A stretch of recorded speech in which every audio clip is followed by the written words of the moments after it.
ഇറാനിൽ American president Donald ട്രംപും Israel പ്രധാനമന്ത്രി ബെഞ്ചമിൻ നെതന്യാഹുവും ആരംഭിച്ച യുദ്ധം സമാധാന ചർച്ചകളിലേക്ക് കടക്കുകയാണ്. പൊരുതി നിൽക്കുന്ന ഇറാന്റെ നഷ്ടങ്ങളെപ്പറ്റി ലോകരാജ്യങ്ങൾ അത്ര കണ്ട് ചർച്ച ചെയ്യുന്നില്ല എന്ന് പറയാം. വീറും വാശിയും ചോരാതെ അമേരിക്കയ്ക്കെതിരെ പൊരുതുന്ന ഇറാന് വൻ നാശനഷ്ടങ്ങളാണ് രാജ്യത്ത് സംഭവിച്ചത്. ഇറാന്റെ പരമോന്നത നേതാവ് അലി ഖമേനിയെ വധിച്ചതിന് ശേഷം ഇതുവരെ ഇറാനിൽ ജീവൻ നഷ്ടമായത് 3500 പേർക്ക് ആണ് എന്നാണ് കണക്ക്. ഇതിൽ 300 പേരെങ്കിലും കുട്ടികൾ മാത്രമാണ്. ഹെക്സോ എന്ന വിദേശ ഏജൻസി നൽകുന്ന അനൌദ്യോഗിക കണക്കിൽ 5300 സൈനികർ കൊല്ലപ്പെട്ടു എന്നാണ് കണക്ക് വെളിപ്പെടുത്തുന്നത്. 65,000 പാർപ്പിടങ്ങൾ ഇറാനിലുടനീളം ഇസ്രയേലും യുഎസും ബോംബിട്ട് തകർത്തെന്ന് റെഡ് ക്രോസിന്റെ പുറത്തുവിടുന്ന കണക്ക് വ്യക്തമാക്കുന്നു. കടകളും സാംസ്കാരിക കേന്ദ്രങ്ങളും നോക്കിയാൽ 20,000-ൽ-അധികം കെട്ടിടങ്ങൾ തകർത്ത് തരിപ്പണമാക്കി കഴിഞ്ഞു. 600-ലധികം സ്കൂളുകളാണ് യുദ്ധത്തിൽ തകർന്നത്. മിനാബിലെ സ്കൂളിൽ ബോംബിട്ട 175 പെൺകുട്ടികളെ കൊന്നതാണ് യുദ്ധത്തിലെ ഏറ്റവും ഭീകരമായ കാര്യം. 25 ആശുപത്രികൾ ഉൾപ്പെടെ 281 ആരോഗ്യ കേന്ദ്രങ്ങൾ ഇറാനിൽ തകർക്കപ്പെട്ടു.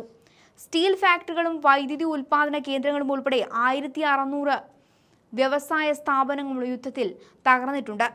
സമാനമായ നാശനഷ്ടം ഇസ്രായേൽ സമാന്തരമായി ആക്രമിച്ച ലബനനിലും ഉണ്ടായിട്ടുണ്ട്. ഇപ്പോഴും ലോകരാജ്യങ്ങൾ ഈ യുദ്ധത്തെ രാജ്യങ്ങൾ തമ്മിലുള്ള പകയായി മാത്രമാണ് കാണുന്നത്. ഒരു സ്ഥലത്ത് ആധിപത്യം സ്ഥാപിക്കലും മറ്റൊരിടത്ത് ഇറാന്റെ പരമാധികാരം വീണ്ടെടുക്കലുമാണ് ഇവിടെ നടക്കുന്നത്. ഇത്ര കണ്ട നാശനഷ്ടങ്ങൾ ഉണ്ടായ ഇറാൻ ഹോർമൂസ് കടലിടുക്കിനെ സാക്ഷി നിർത്തി തന്റെ ആധിപത്യം സ്ഥാപിക്കാനൊരുങ്ങുകയാണ്. ഊർജ്ജസ്ഥിരയായ ഹോർമൂസ് കടലിടുക്കിനെ കൈപ്പിടിയിലാക്കാൻ മാത്രം ധൈര്യമുണ്ട് ഇറാന് എന്നത് ലോകത്തെ തന്നെ ഞെട്ടിക്കുന്നു.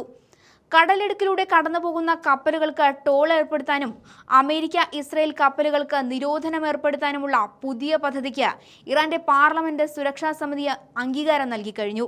സംഘർഷം 2ാം മാസത്തിലേക്ക് കടക്കുന്നതിനിടെയാണ് ഈ നിർണായക നീക്കം ഉണ്ടായിരിക്കുന്നത്. ഇറാനിയൻ സ്റ്റേറ്റ് മീഡിയയുടെ റിപ്പോർട്ട് പ്രകാരം തന്ത്രപ്രധാനമായ ഈ ജലപാതയിലൂടെ സഞ്ചരിക്കുന്ന കപ്പലുകൾ ഇറാന്റെ ഔദ്യോഗിക കറൻസിയായി റിയാലിൽ ടോൾ നൽകേണ്ടി വരും.